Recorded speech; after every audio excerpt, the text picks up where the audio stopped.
Sa herë luan kombëtarja Kuqezi, zemrat e çdo shqiptari rahin fort vetëm për fitore.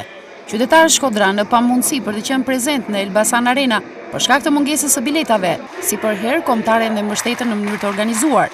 Mbrëmjen e sejntes në Grand Hotel Europa mbizotëroi dekori Kuqezi dhe thirrjet e brohoritjet për fitore ndaj Serbisë.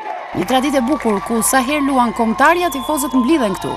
Ekipi jon luajti, zhvilloi një lojë të mbledhur me sfush, pa i lënë hapësira kundërshtarit. Duhet marrë edhe parasysh që kundërshtari është një ekip shumë i mirë në rezultat më të mirë të Europës, me klubet më të mëdha të Europës. Besoj që u bë një lojë pak a shumë e barabartë.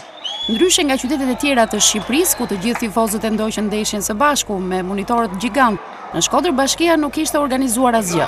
Por ky indiferentizëm i drejtuesve të bashkisë nuk i pengoi shkodranët, të cilët 90 minutat i shijuan në lokalet e qytetit apo në organizime më të veçanta, siç ishte ai i gjimnazit 28 nëntori në palestrën e shkollës. Por pas vëshëllimës së fundit të kryesorit italian Nicola Rizzoli, vendin e entuziazmi që i parapriu ndeshjes e zuri heshtje e trishtimi. Dhe kjo ishte e dukshme kudo, por i tillë është futbolli dhe pjesë e saj është edhe humbja.